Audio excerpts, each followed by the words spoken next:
एक तरफ है करोड़ों लोगों का अटूट विश्वास और दूसरी तरफ विज्ञान के अपने सवाल। ये एक ऐसी कहानी है जो युगों को लांघ जाती है। एक महाकाव्य से शुरू होती है और पहुंचती है सीधा स्पेस में सैटेलाइट की तस्वीरों तक। तो आज हम राम सेतु की इसी पहेली को परत दर परत समझने की कोशिश करेंगे। ये सिर्फ एक पुल नहीं, ये आस्था और विज्ञान को जोड़ने वाला एक पुल भी है। आइए इस सफर की शुरुआत करते हैं। जरा सोचिए, एक विशाल उफनते हुए समंदर पर पुल कैसे बनाया जाए? यही वो सबसे बड़ा सवाल था जो भगवान राम के सामने खड़ा था जब उन्हें लंका पहुंचना था। एक तरफ थी उनकी वानर सेना और दूसरी तरफ एक अथाह समंदर जो रास्ता रोके हुए था। रामायण के युद्ध कांड में हम इस पूरी घटना को पढ़ते हैं। माता सीता का हरण हो चुका था और भगवान राम को अपनी पूरी सेना के साथ समंदर पार करके लंका पर चढ़ाई करनी थी।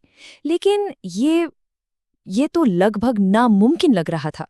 जब 2 दिनों तक प्रार्थना का कोई जवाब नहीं मिला तो भगवान राम का धैर्य जवाब दे गया और तब उनका क्षत्रिय स्वरूप प्रकट हुआ। उनका क्रोध देखकर स्वयं समुद्रदेव को प्रकट होना पड़ा। समुद्रदेव ने हाथ जोड़कर कहा, प्रभु, समुद्र को 2 हिस्सों में बांटना तो प्रकृति के विरुद्ध है, लेकिन एक रास्ता है। आपकी ही सेना में 2 ऐसे योद्धा हैं जिनके पास एक अनोखा उपहार है। और यहीं कहानी में आते हैं नल और नील। ये दोनों वो 2 योद्धा थे जिनका जिक्र समुद्रदेव ने किया था। वो जन्म से ही महान वास्तुकार थे, लेकिन उनके पास सिर्फ यही हुनर नहीं था। उनके पास एक ऐसी शक्ति थी जो इस असंभव काम को संभव बनाने वाली थी। और सबसे दिलचस्प बात जानते हैं क्या है? उनकी ये अद्भुत शक्ति किसी वरदान का नतीजा नहीं थी। नहीं, बिल्कुल नहीं। ये तो बचपन में मिले एक श्राप का असर था। हुआ यूं था कि बचपन में शरारत करते हुए नल और नील एक ऋषि का सामान पानी में फेंक दिया करते थे।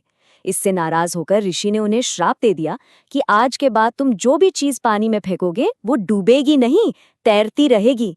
और देखिए, वही श्राप एक दिव्य उद्देश्य को पूरा करने का जरिया बन गया।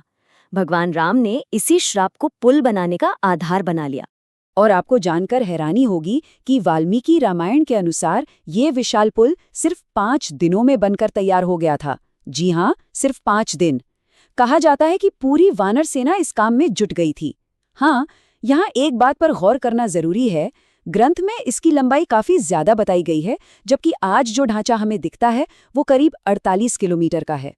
सदियों तक तो ये कहानी सिर्फ ग्रंथों और कथाओं में जिंदा थी, लेकिन फिर आधुनिक तकनीक ने इस कहानी में एक नया मोड़ ला दिया और पूरे देश में एक नई बहस छेड़ दी। साल 2002 में जब नासा के सैटेलाइट ने अंतरिक्ष से ये तस्वीर ली तो सब हैरान रह गए। भारत और श्रीलंका के बीच पानी में डूबी एक जमीन की पतली सी पट्टी।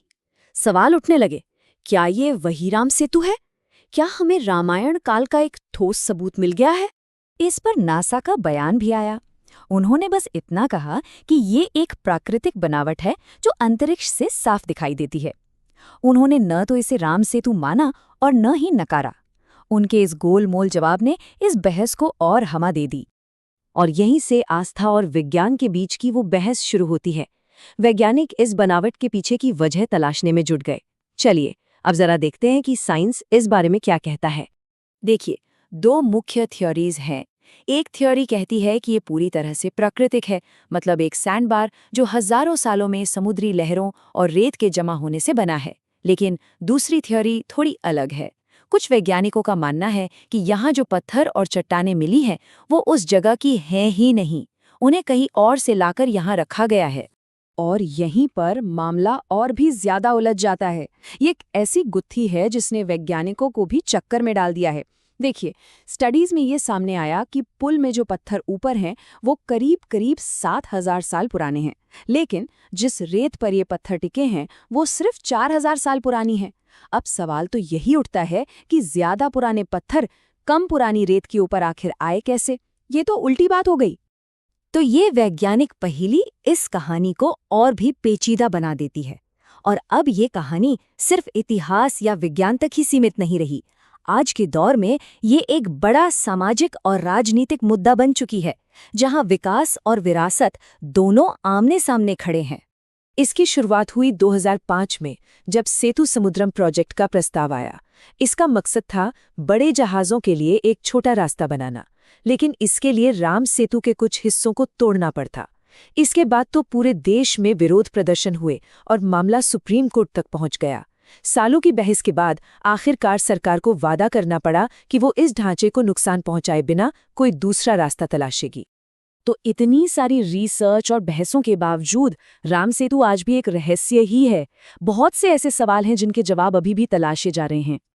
तो आखिर में कुछ सवाल अधूरे ही रह जाते हैं। वो पुराने पत्थर नई रेत पर कैसे आए? साल 2021 में जो अंडर वाटर रिसर्च शुरू होनी थी उसका क्या हुआ? और सबसे बड़ा सवाल, क्या विज्ञान और आस्था कभी इस पुल पर एकमत हो पाएंगे? वैज्ञानिक भी मानते हैं कि यहाँ कुछ तो असाधारण है, पर वो क्या है, ये आज भी एक रहस्य है।